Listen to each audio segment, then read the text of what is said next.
Bueno, muchas gracias. No sé si se escucha bien. Quiero agradecer a BTG esta invitación a una conversación. Bueno, a eso me he dedicado las últimas décadas, a conversar. Es uno de mis oficios. Pero conversar fundamentalmente para mí es un placer y también una aventura. Eso le decía a Smiljan antes de partir. Smiljan se pronuncia, ¿no? ¿Está bien? No nos conocíamos, digamos, que no sabía exactamente de qué íbamos a conversar. Es decir, conozco la obra de él y tengo algunas preguntas que quisiera hacerle. Pero me parece que la conversación tiene que, a diferencia del diálogo, ese diálogo platónico en que uno va detrás de una idea, la conversación es algo abierto en que uno va recorriendo, tanteando y buscando. También una manera, yo creo que probablemente un método que tú usas en tu propia obra, ¿no? El tanteo, la aventura. Y quiero partir siempre yo las conversaciones que he hecho tanto en mis programas de televisión como en otro tipo de tertulia, yo siempre parto con la poesía, me agarro de eso, porque creo que la poesía es una riqueza que tenemos muy potente acá en Chile, un patrimonio, una riqueza, y al mismo tiempo la poesía tiene la virtud de abrir, ¿no?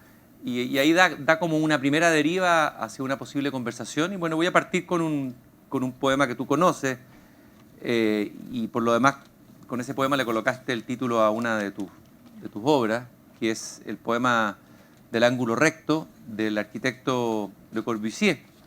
Ese poema fue escrito el año 47 y es una síntesis del pensamiento arquitectónico, geométrico de este gran arquitecto Le Corbusier.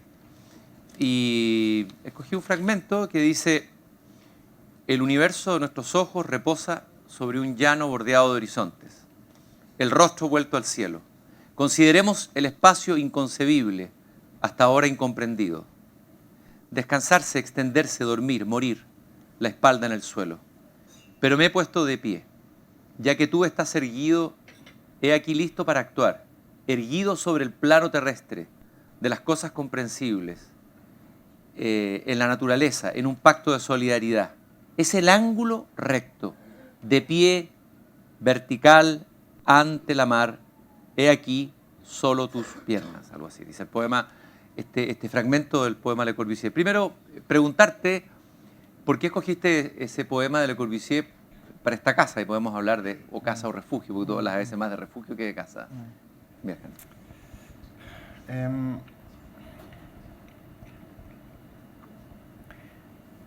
Debo decir que Le Corbusier no me gusta como teórico. Yo en realidad tengo una cierta colección de arquitectura radical, que es como el segundo layout de estos grandes maestros. Estaba Mies, Le Corbusier, Louis Kahn, etc., flotando en el aire, y habían estos secundarios de arquitectura radical dando de vuelta. Y Le Corbusier era el enemigo. Para esta gente que trabajó desde el año 56 hasta el año 74, 73, que es cuando llega el postmodernismo, Le Corbusier era el enemigo. ¿En qué sentido era el enemigo? Explícitamente el enemigo. ¿El enemigo en qué sentido? El enemigo en realidad en concebir la arquitectura como una especie de institución platónica, como algo ideal, desvinculado a muchos de los problemas sociales. En general, tenía mucho que ver también que la única manera de abrirse camino por esta gente, en esos momentos, una de las grandes maneras eran estos intereses sociales, pero también había una manera que era la imposibilidad de construir. Entonces esta arquitectura radical construyó mucho en papeles, por eso esta colección empieza a ser importante porque es la única construcción de ello, pero también construyó teóricamente. Lefebvre, los situacionistas, etcétera, etcétera, armaban este lugar. Entonces cuando nosotros nos ganamos un concurso y compramos el poema El ángulo recto, el original, la edición original, etcétera, y apareció este bicho, un libro grande, muy, muy precioso, de este porte, y en realidad uno lo empieza a hojear y los dibujos son muy feos. En términos reales, es que uno los pone así, dibujo por dibujo, pero tiene una fuerza increíble como las cosas que hacía Le Corbusier. Si uno viaja a Chandigarh, viaja a la India, Le Corbusier aparece como una potencia grande, como una arquitectura seca, sin mayores, sin el sentido de, seca en el sentido de austera, de una cierta austeridad, pero no en cuanto al espacio, sino en cuanto a la manera de cómo las cosas se habitan, etcétera, etcétera. Por eso me parecía muy interesante Le Corbusier en ese momento, y era como, lo compramos porque este poema El ángulo recto era es el fetiche para los arquitectos. Cualquier arquitecto tiene este poema en libros chicos, en libros grandes, porque es una especie, y es como el libro de Le Corbusier, en ese sentido como el libro icónico. Entonces para la colección venía muy bien tener este contrapunto, de tener este...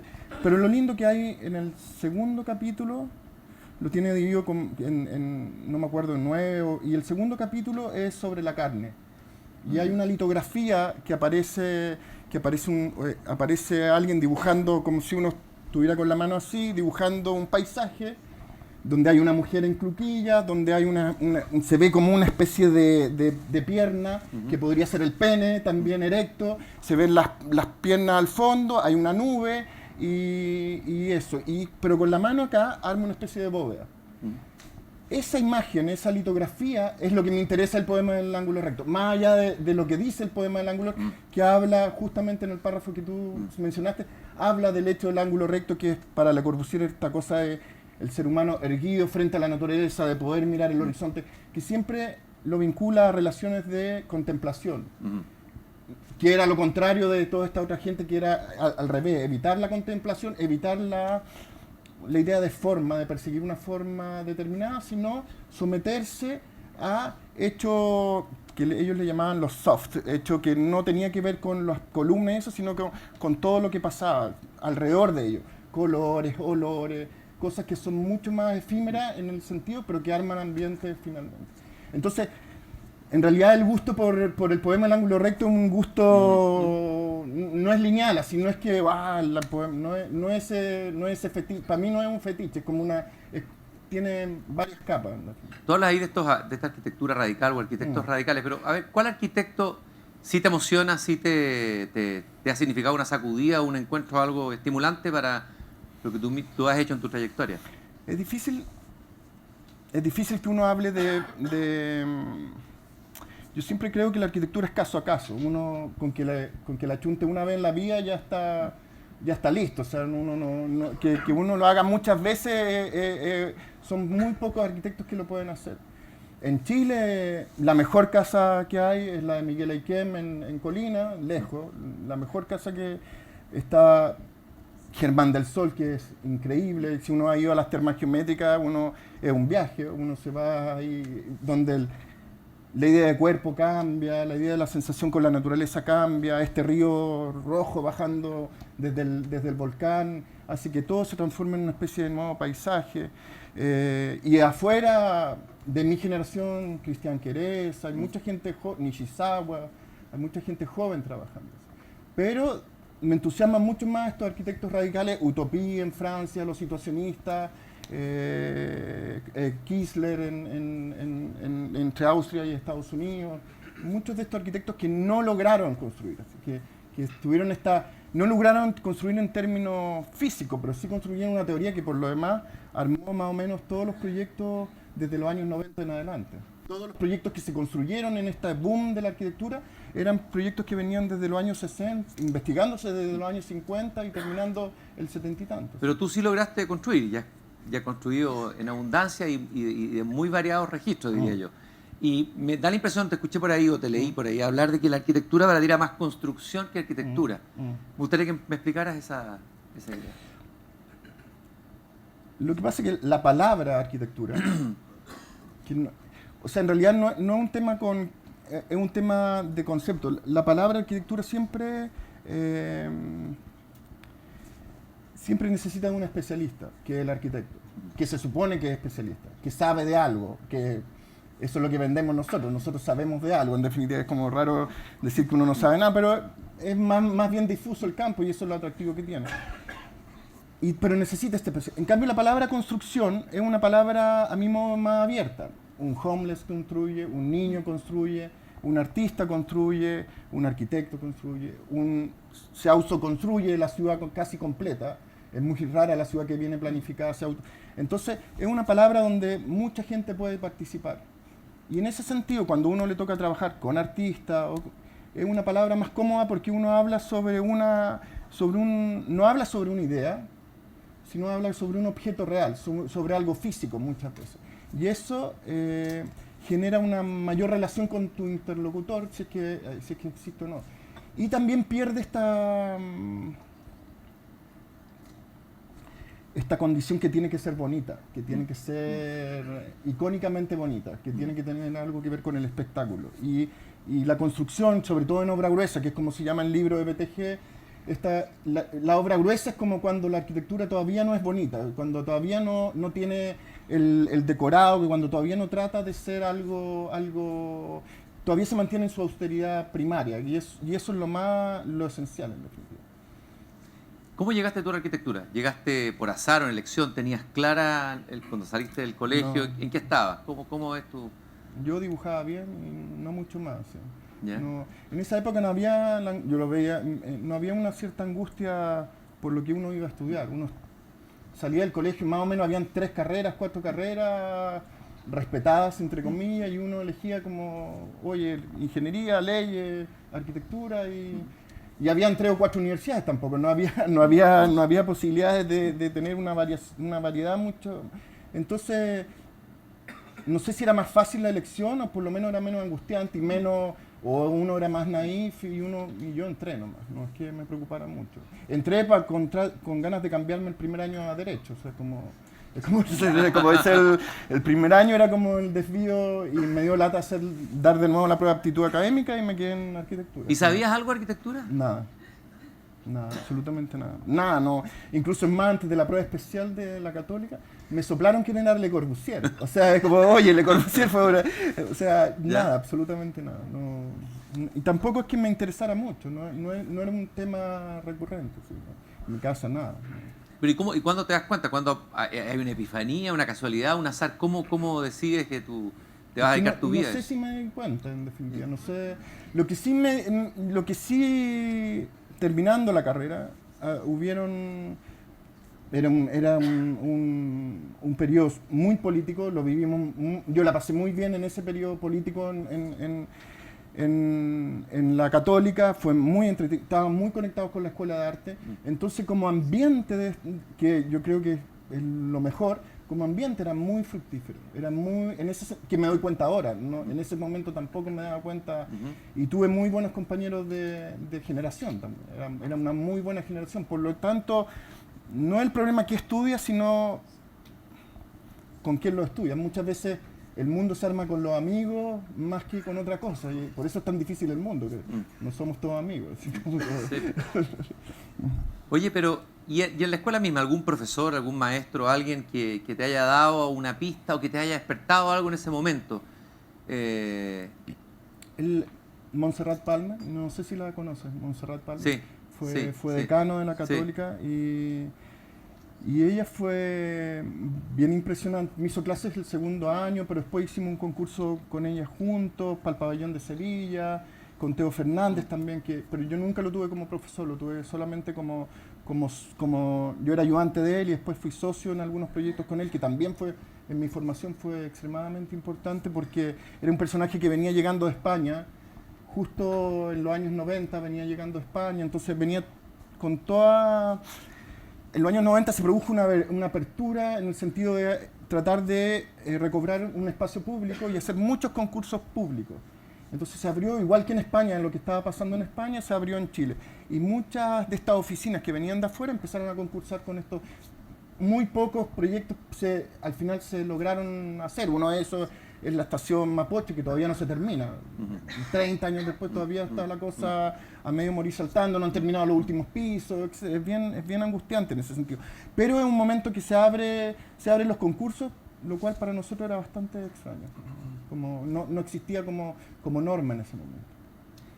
Esta casa que bautizaste como el Podemos del ángulo recto, es la casa de Vilche, ¿no es así? Sí. A ver, hablemos un poco de ese lugar que yo sé que es importante para ti, como paisaje, como territorio, Vilches. ¿Por qué la casa ahí? ¿Cuál es tu vínculo con ese lugar? En realidad ese lugar es robado porque es de mi señora. Yo no tengo nada que ver con... Es como un tema... Claro, en realidad a mí me pertenece mucho menos que a Marcela. Es un tema familiar, no tiene que ver con... Pero, anecdóticamente, cuando nosotros nos fuimos a viajar a la India y fuimos a ver... Yo quería ver Chandigarh de Le Corbusier de todas maneras. Y en la India Marcela me empezó a hablar de Vilches.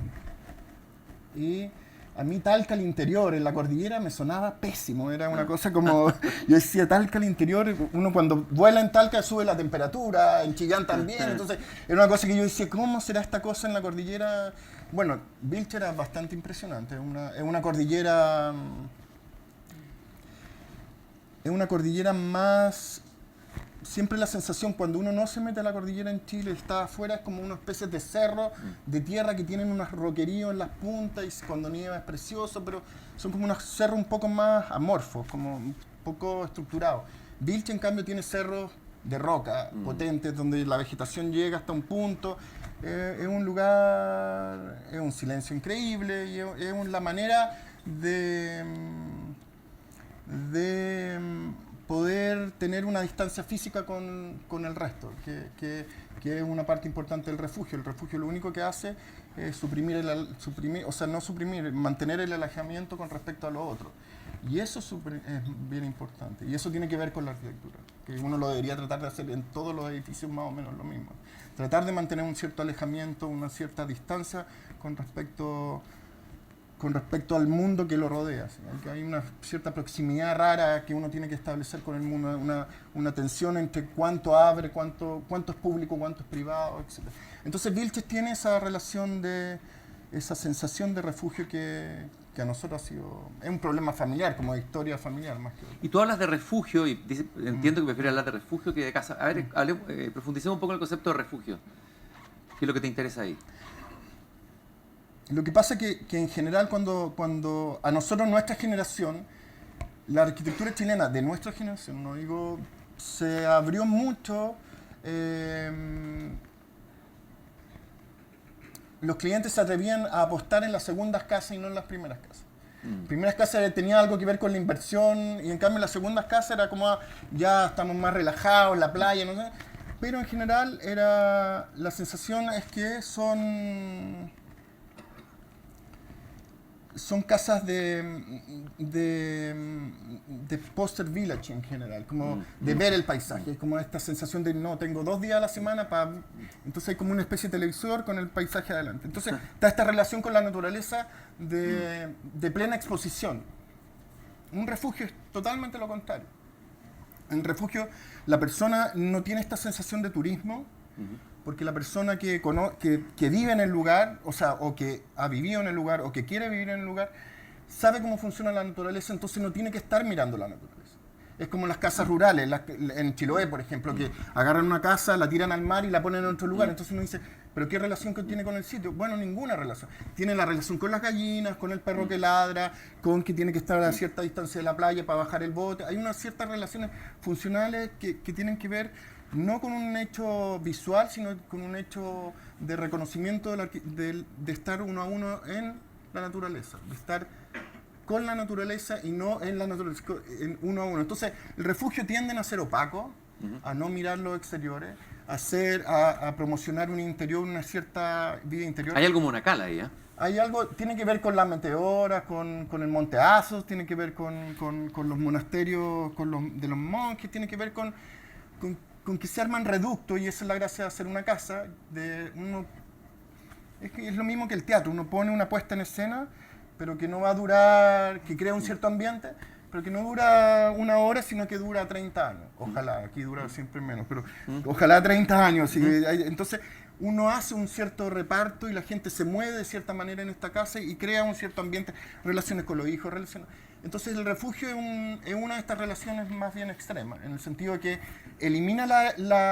aparentemente elimina la naturaleza, porque la naturaleza no necesita estar incorporada, porque está incorporada en los habitantes y no en la casa misma. Entonces son los habitantes los que se sienten comulgando con la naturaleza y no el edificio que tiene que mirar para allá, porque hay una vista, la vista siempre está. No necesitáis verla el fin de semana. Es como el que busca la casa y quiere tener la vista al mar, o una casa en Valparaíso, la vista al mar. Por ejemplo, una casa en el mar, ¿cómo la harías tú? Sí, depende del cliente. ¿Ya? ¿Sí? Si yo no trabajo solo. No, ¿Sí? no, ¿Depende realmente del cliente o tú terminas? ¿Cómo se hace esa relación con el cliente, entre el cliente? Es como vender el producto, ¿no? Es lo más raro, es una pregunta. No, pero siempre yo digo, siempre es un juego, es un término. El cliente quiere hacer algo, o ha visto revistas o no sé qué cosa y quiere tener una cierta relación con su hijo, con el entorno, o le gustó el sitio por determinadas cosas. Y en general, los clientes creen que tienen sitios fantásticos, el mejor sitio de Chile, todos tienen el mejor sitio de Chile. Y uno llega para allá y ¿cómo hago aquí con este sitio? Me rindo. Es como una cosa como... Pero todo el mundo tiene el mejor sitio de Chile, o sea, es muy divertido.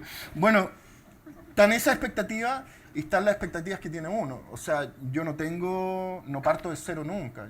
Yo tengo, no sé, 10 proyectos en mi cabeza que uno los podría adaptar a distintas situaciones y agarro una de estas cosas y se mezcla con esta otra y sale este nuevo aparato, en definitiva.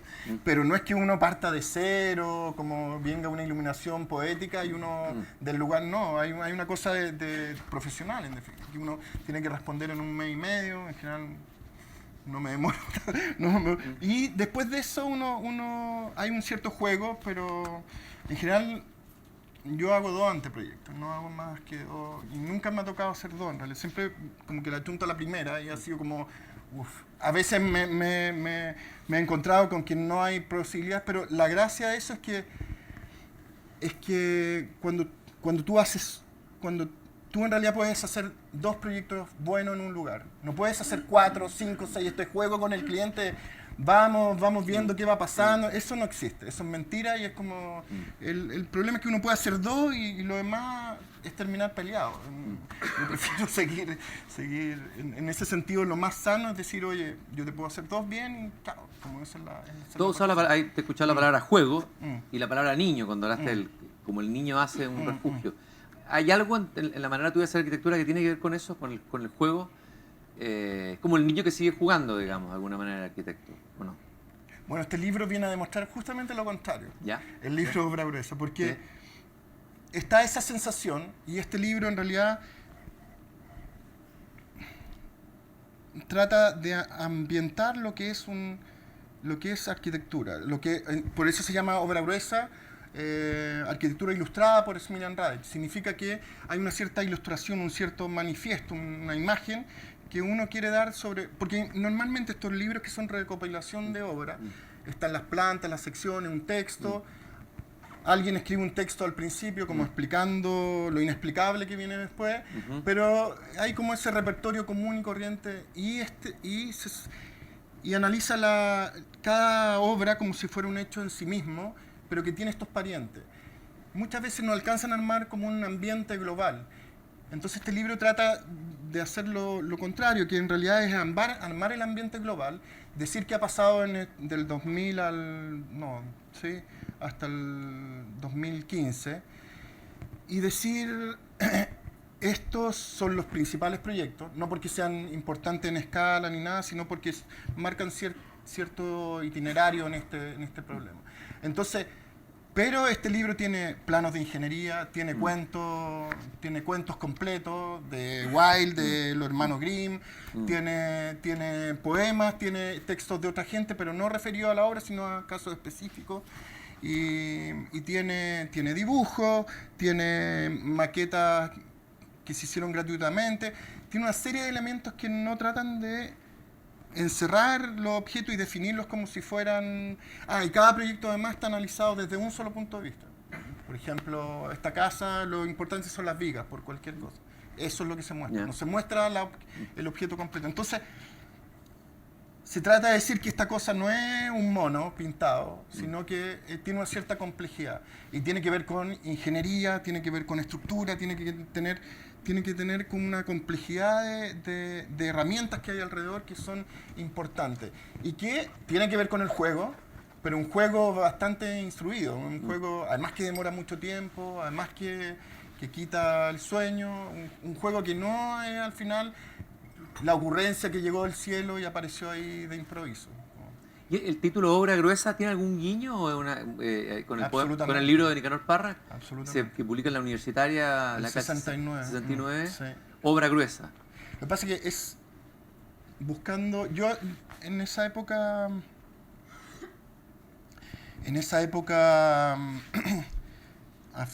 sí. Me demoré como 2 años en juntar el material para esta cosa. Nos demoramos. Y y yo venía haciendo una charla que se llamaba Bestiario, como los bestiarios medievales.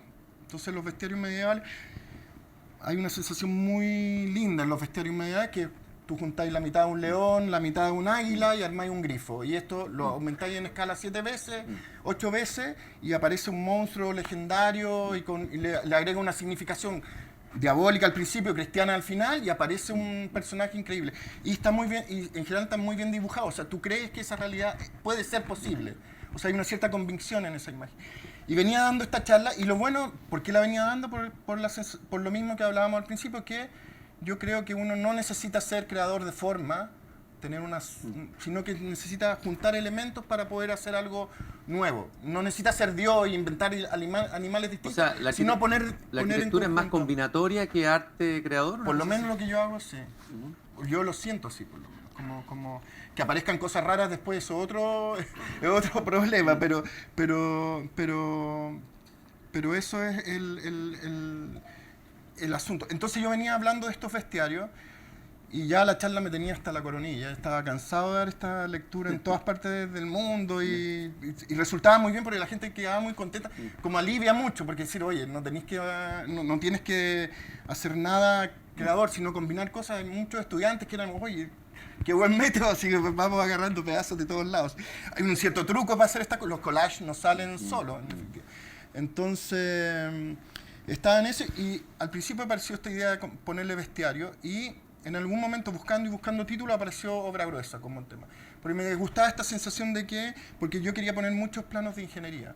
Y la ingeniería narra la obra gruesa. Y muchos planos de ingeniería porque creo que los planos de ingeniería son mucho mejores que los de arquitectura. Son mucho más exactos, precisos, tiene una cosa como de gráfica también pura, muy linda. Y se me ocurrió Obra Gruesa y dije, esto alguien más lo tiene que tener. O sea, imposible que a mí se me haya ocurrido esta... Bueno, estábamos en Vilche, a todo esto. Llegué a Santiago, googleé. Obviamente, yo Nicanor Parra lo había leído, no tanto, pero lo había leído, pero no tenía cosas salpicadas durante muchos años. Y apareció Obra Gruesa de Nicanor Parra. Y es muy lindo porque la primera edición universitaria es muy biográfico. Hay fotos de él, fotos de la reina y otras fotos de él cuando recién recibió el primer premio por sus poemas. Entonces hay una cosa que es muy biográfico y que están sus 7 primeros libros, que son su obra gruesa. Pues es como uno dice, ahí está Parra. Es como, y apareció y dije, bueno, es el nombre. ¿Sí? Es como, este es el nombre. Y declarado en el libro que es una copia del nombre sacado de ahí a posteriori, pero es, o sea, cuando uno finalmente decide que hay otra persona que hace lo mismo que tú bueno, el guiño de él es hacia la arquitectura. Es como al revés, sí, esto claro, invertir un guiño a la poesía. claro, es invertir el tema hacia el otro lado. Entonces eso me ¿Y entretiene. hay algo? Cada vez que uno hace como cada vez que aparece alguien que está haciendo lo mismo que tú, para mí es un alivio, porque dice, oye, no estáis tan tonto, no eres tan tonto, hay otra gente que está pensando más o menos lo mismo. Es al revés, como todo el mundo, oye, pero lo hizo tal... No, o sea, oh, qué bueno que lo haya hecho. O sea, es un tema de estar en el mundo. ¿Y la poesía de Nicanor Parra te interesa? Como el pensamiento que está detrás o la figura de Nicanor Parra. Me interesa la figura de Nicanor Parra. La poesía la encuentro... Bueno, no soy lector he leído poesía mucho. Me leí completo en el verano, en las vacaciones, el Obra Gruesa, tratando... Y tiene 2 o 3 poemas que yo los cito. Bueno, tiene una descripción de Chile que es brutal, o sea, absoluta. O sea, ni siquiera es Chile, es Santiago de Chile.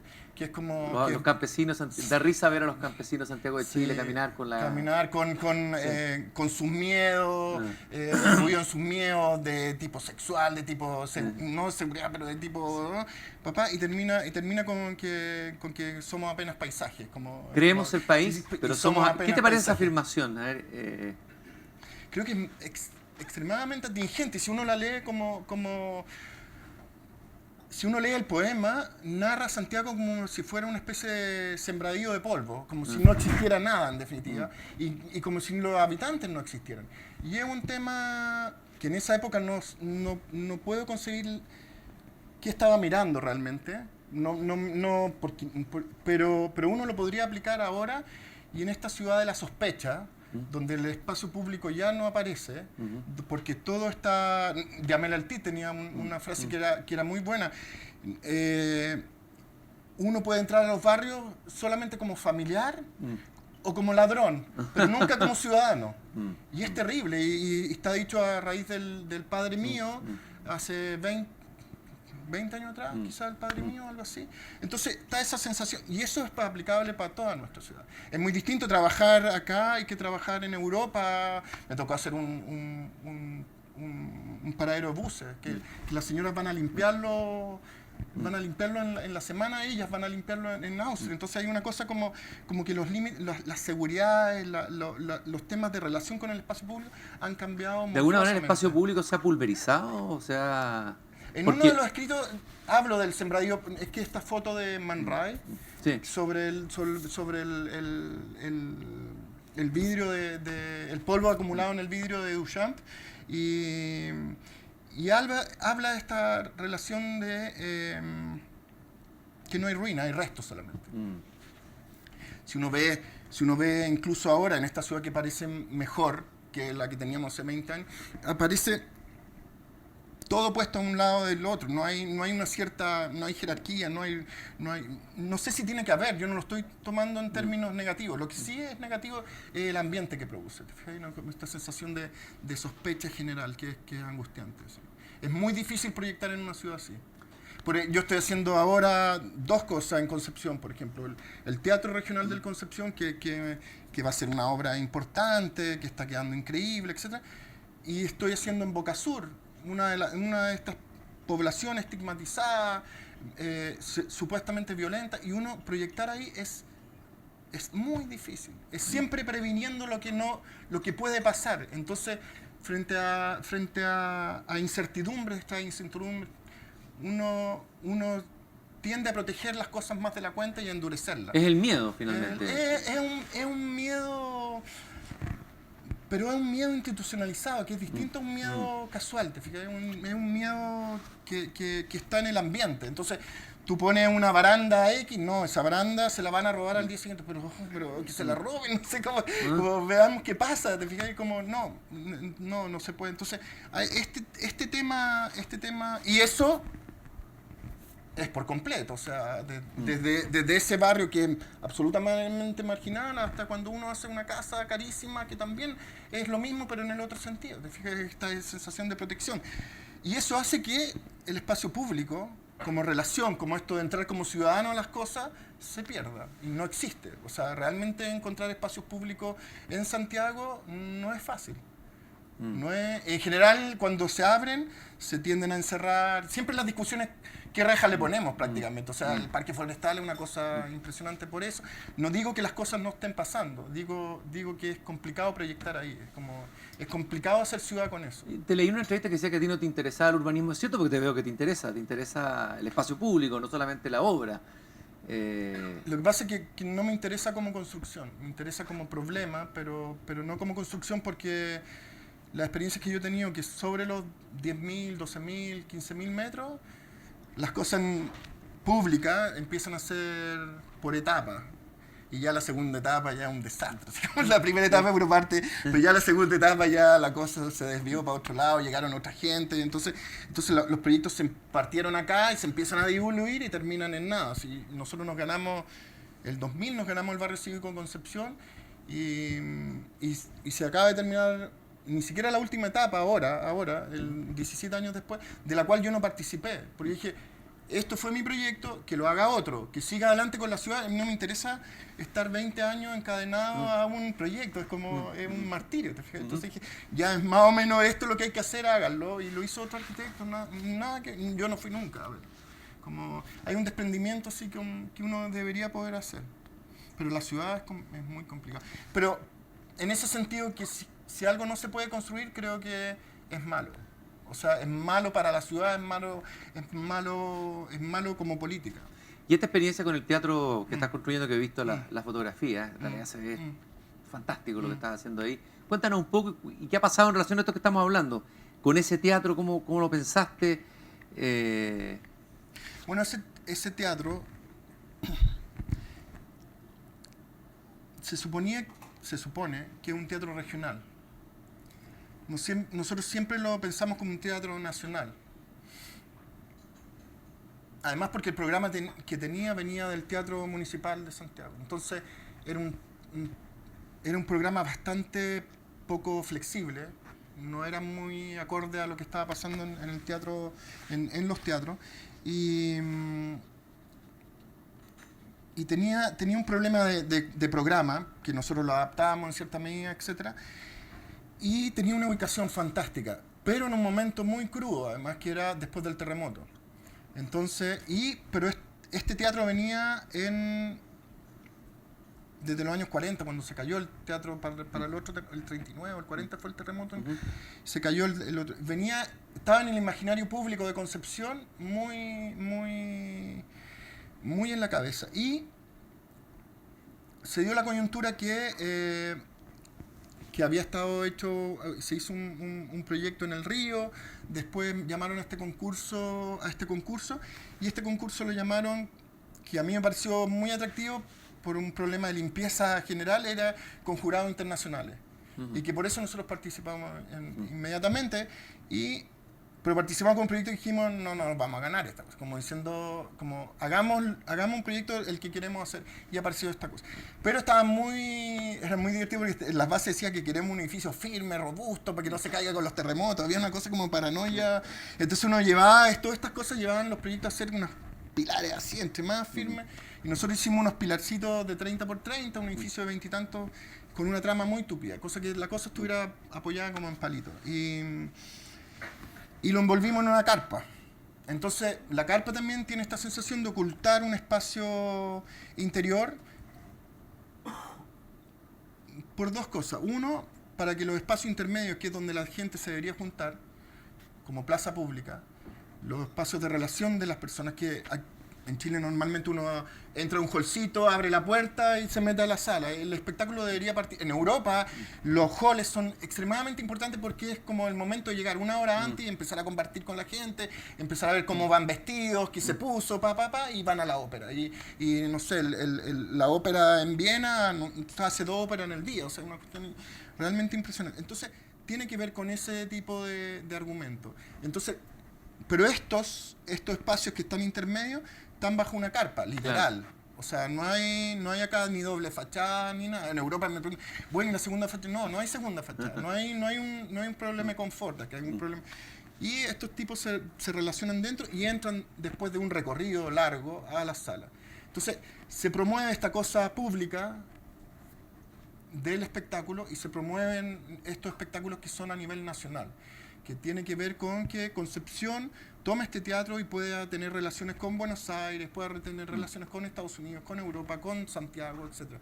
Tratar de que un poco el edificio obligue a una administración y a una curatoría que tenga un nivel superior, y no regional, que podría haberse... que tampoco se adecuaba al programa para eso, porque una sala de 1.200 personas ya empieza a ser una super sala.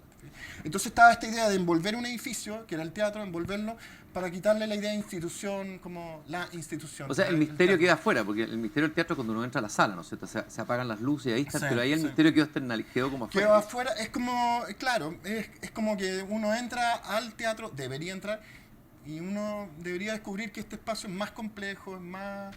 Y la sala es una sala negra. O sea, absolutamente negra. Entonces lo único que se ven son los actores. La sala no tiene un espacio gigante, una cueva de 20 y tantos metros de altura. Es una cuestión insólita, es realmente impresionante. O sea, a mí me impresiona tiene algo bonito, eso como inesperado. La carpa, tú hiciste una casa carpa aquí mismo en este barrio, en Pedro Valdivia Norte, me la estabas mostrando arriba. Sí. Una carpa que no fue tan bien recibida por los vecinos. Una carpa a casa. ¿Por qué la carpa? Nosotros no, por esa carpa, bueno, en Providencia hay una normativa que te permiten construir, ponte tú, en ladrillo, en vidrio, en madera y en hormigón. Hay como una normativa así, que nadie la respeta, obviamente, hace mucho tiempo. Entonces, nosotros habíamos estado haciendo para el barrio Sigo un proyecto con membrana y no nos resultó. Y dije, bueno, queremos hacer este segundo piso, arrancamos la mansarda y pusimos esta carpa que la trajimos desde Alemania. La estructura la hicimos acá y la carpa llegó desde Alemania. Y esta misma sensación para tener un espacio híbrido, en el sentido que no tenga una función muy exclusiva, que dependa del ambiente. En rigor, la podemos ocupar muy bien desde marzo hasta diciembre, hasta muy bien. Ya en el verano empieza a no ser ocupable, pero tiene que ver con las salas de té, con ese tipo de sensación donde el estar bajo el clima es parte del problema y no es una exclusión del problema. En general los refugios tienden a eso. Tienden a que el clima, o sea, yo viví toda mi vida con chaleco en mi casa, con una Comet con olor a parafina, y no me pasó nada. ¿Te fijas? En cambio, el gran problema del calentamiento global en general es que los estándares de confort han subido mucho. Entonces, pasar de los 18 grados a los 20 grados, la curva es exponencial. Entonces, ese gasto de energía, que se solucionaría con un chaleco, con un abrigo en la casa, es el cambio que hace que esta cosa se dispare. Bueno, y eso es, esta carpa trata de hacer eso nomás. Y en su momento los vecinos y mandaron una carta y con 200 firmas en contra de la carpa, porque dos cosas que eran muy divertidas. No tenía ventanas, que son muy lindos, porque no tener ventanas no es para que los tipos del interior puedan ver, no, es para espiar a los tipos de adentro, qué está pasando adentro. El tema como, ¿qué lo quiere? Y después porque iba a bajar la plusvalía del barrio. Bueno, este barrio ha subido 5 o 6 veces el precio en 10 años, es una cuestión insólita. Entonces, como las dos tesis fueran invalidadas de un solo huascazo, así como... Y la carpa, el refugio, tiene que ver con lo precario, con lo transitorio. Una arquitectura más transitoria que definitiva. La arquitectura, o la gran arquitectura, o la gran obra, busca permanecer en el tiempo, ¿no? Lo faraónico. En cambio, aquí hay más bien una pasión por la transitoriedad. Tiene que ver un poco... Bueno, toda esta arquitectura radical, las cosas que construyeron estos arquitectos, era en membrana. ¿Por qué? Porque que membrana es ponerle un nombre culto, porque en realidad era plástico. Era plástico. Y todas las cosas que hacían eran cosas en plástico porque la inflaban y se armaba un espacio gigante. Entonces, toda esta cultura no convencional viene un poco de esta, de esta idea de lo efímero. Y tiene que ver también, los situacionistas se basaron, todos sus laberintos dinámicos tienen que ver también con la ocupación de suelo que hacían los gitanos, que a ellos, a Constant le encantaba, etc. Entonces tiene que ver con esta no dejar huella, como no dejar huellas, algo que sea tan bueno que no deje huella. Es otra manera de habitar. Es otra manera de habitar, sí. Y si es que uno ve a los gitanos puestos en una cancha de fútbol, que es donde siempre se instalan, siempre las carpas están abiertas y no hay nadie. Y uno dice, el temor de ir, te fijas, hay una cierta aura alrededor de esta cosa que no tiene que ver con la carpa, que no tiene que ver con, sino tiene que ver con un sentido de que, a pesar de que las carpas están abiertas, hay un sentido de privacidad dentro. ¿Cómo lograr eso en arquitectura? Es muy complicado, es súper. Y está la carpa del circo también. Están los circos, que los circos chilenos son magníficos. Sí. O sea, hay muchos circos dando vuelta en la costa desde septiembre en adelante que tiene unas construcciones en nave. Nosotros pusimos un circo, literalmente, un circo arriba en el segundo piso, que se lo compramos a un tipo de circo. No es que lo hayamos proyectado, agarramos un circo y lo pusimos arriba. Y claro, nosotros nos demoramos 5 años en construir la sala de abajo, como 5 años, y estos tipos llegaron con el circo y en 7 horas tenían armado el circo y se fueron, más o menos los mismos metros cuadrados, y no sé, algo estoy haciendo mal, así como algo no está funcionando. Pero se puede usar ahora me tocó en París hacer un pabellón para 900 personas para Celine. Celine es un negocio de tiendas muy exclusivo, de ropa muy exclusivo. Y también instalamos una burbuja, pero de tela para la caída cosida, en Bélgica, etcétera, etcétera. Y claro, al principio era con mucha forma y al final, que era costoso, al final agarramos una bolsa grande para 900 personas y la inflamos y esta cosa le crecían cototo y se amoldaba a los pilares que estaban al lado, y esa era su forma. Fue como muy años 60 en ese sentido y muy divertido porque era muy sensual, con esta cosa como amorfa. Claro, pero allá los niveles de seguridad con respecto a qué se puede hacer, qué no se puede hacer dentro de los espacios interiores es mucho más complicado que acá. Los límites. Y estaba pensando que este tipo de arquitectura tiene mucho que ver también con nuestra precariedad como país, digamos. Los terremotos, lo que se cae, lo que no permanece, digamos. Que eso es parte de la esencia de la historia. La historia de Chile está hecha sobre sucesivas catástrofes y destrucciones. Y tú hiciste ahí una intervención. Pero el problema es que ahora las cosas no se caen. Quizás ese es el problema. Ahora, claro, uno habla como que las cosas... Sí, pero es una ciudad que ya se cayó todo lo que se tenía que caer. En realidad, el último terremoto grande... Votó el Chile profundo. No, votó el Chile profundo, claro. Y de lo contemporáneo no votó nada, porque eso es bueno, ¿te fijas, no? Sería mejor si es que hubiera una buena ciudad detrás, ¿te fijas? Sería mucho mejor, ¿te fijas? Entonces, yo no estoy muy... No soy muy fanático de esta cosa de todo lo antiguo es bueno. No, eso es como no tener esperanza en que uno pueda hacer algo bueno, ¿te fijas? ¿No? Es como, ¿por qué? ¿Cuál es o qué es lo que hay que conservar? Es un problema complicado, es un problema que si es que uno se basa, que es como se basa en Chile las instituciones, si uno se basa en lo que está haciendo Europa, queda todo fuera de ninguna posibilidad de restauración, ninguna, no hay ninguna, porque los costos son tan altos que es mejor que los tipos le prenden fuego y se acabó, ¿no? Pero no hay una mediación, no hay un organismo que te permita. Yo he trabajado un par de veces en Europa y siempre hay un organismo que te permite hablar con alguien.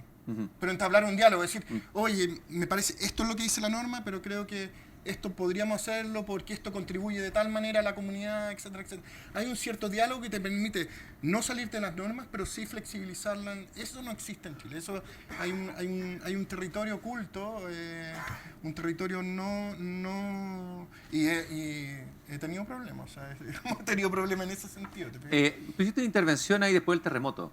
Hay una obra o algo que está ahí que viene en el libro, no me acuerdo el título, está en inglés. ¿Qué fue lo que hiciste ahí? ¿Cuál fue la reflexión a partir de las construcciones transitorias también en la arquitectura? Era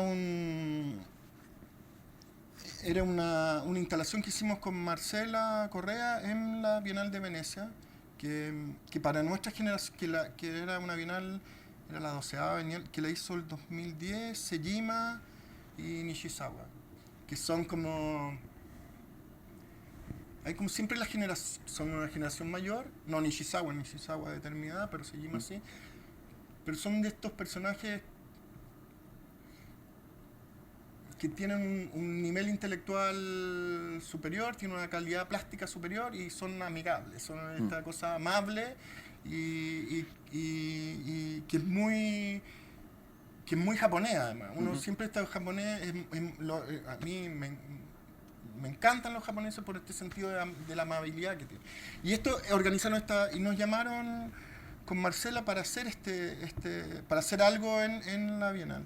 Y había justo pasado el terremoto. Y yo dije, les dijimos, oye, nos van a llamar por el terremoto, vamos a tener pega porque va a haber que hacer mucho. Bueno, nunca nos llamó nadie, nunca hubo una consulta, nunca pasó nada. Habían como grandes planes maestros de urbanismo, que muchos de ellos terminaron nada, otros algo hicieron. Pero obviamente una oficina que se dedica a hacer edificios, tú quedas porque muchas veces se cree que el edificio no es detonante de realidades, lo cual es mentira. Muchos edificios son detonantes de más que esquemas de urbanismo completos. Es como entonces nos llamaron para eso e hicimos finalmente un refugio que pensábamos que la gente iba a poder ir adentro, que era una especie de cama de cedro perfumado, adentro de una piedra de granito que la trajimos de la cordillera a Venecia. Y para mí era muy lindo llegar a Venecia después de mucho. Yo iba todos los años, varias veces, pero llegar a Venecia con una piedra desde la cordillera, después de haber estudiado, no sé, después de 20 años que había estudiado, llegar con una balsa, con una piedra como de 8 toneladas, una cosa así, esta cosa era muy divertido. Y hicimos este refugio adentro, este refugio performado, pero que estaba en una roca y que estaba sostenido por unas patitas. Y era lo más inestable que hay. Entonces estaba esta cosa poderosa de ruina, pero al mismo tiempo sobre unas patitas, lo cual nos produjo problemas con el ingeniero, que no podía porque no era seguro, etcétera, etcétera. Entonces se suponía que la gente iba a ir caminando y se iba a acostar ahí a dormir en el cedro por un tiempo, así como en estas bienales que son extremadamente cansadas. Tiene que ver con lo inestable, con la idea de refugio, con una calidad de vida que esperábamos que surgiera a raíz del terremoto. Hubo toda esa polémica con el adobe en ese momento, si era posible o no el adobe, etc. Tenía que ver un poco con eso, como sensación. Y trabajar con tu señora que es escultora, a ver este diálogo de arquitectura y escultura. Y además trabajar con tu señora en distintos proyectos. Cuéntanos un poco esa experiencia. Bueno, está ahí, no puedo decir mucho. Porque ¿Sí? tiene que ver con lo que hablábamos al principio, que en torno... Bueno, uno puede trabajar con cierto arte, no es que uno cuando siempre la pregunta es no cómo lo hiciste tú, sino no en términos de caso a caso, sino en términos generales. La relación entre arquitectura y arte. Esta palabra es grande, esta otra palabra es grande, es difícil que hablar en términos generales. En términos específicos es más fácil, y nosotros lo que hacemos es hablar siempre en torno a ideas que son físicas, reales, que están anotadas en un pizarrón en la cocina, que son hechos reales, y no tiene que ver, y tiene que ver en ese sentido más con la palabra construcción, que incluye arte y arquitectura, más que con la palabra arte, o yo estoy haciendo arquitectura, o los bordes, que son un poco más flexibles en ese sentido, son flexibles porque uno habla de un hecho físico real, y uno puede comentar ese hecho físico, más que comentar una gran idea, o una propuesta, etcétera, etcétera. Entonces, yo sí me es fácil trabajar con ese tipo de arte, en definitiva. No quizás con cualquiera, no me ha tocado con otro. Vamos a tener que ir cerrando para abrir un poco las preguntas, pero no puedo dejar de preguntarte, que me llamó la atención en el libro de Bergüesa, tu relación con los cuentos infantiles. Una, que aparezca el cuento del gigante egoísta, que es uno de mis cuentos favoritos, Oscar Wilde, gran cuento. Y trabajas también con un cuento de los hermanos Grimm. Cuéntame esas dos experiencias. ¿Y qué hiciste desde ahí, digamos? Lo que pasa es que el año 2009, 2008, yo estaba un poco aburrido en la oficina. Había como trabajo. Y empecé a aparecieron unos grabados de Hockney de una exposición que hizo de grabado en el año 69 en Los Ángeles. Y Hockney en ese momento estaba aprendiendo a hacer grabado.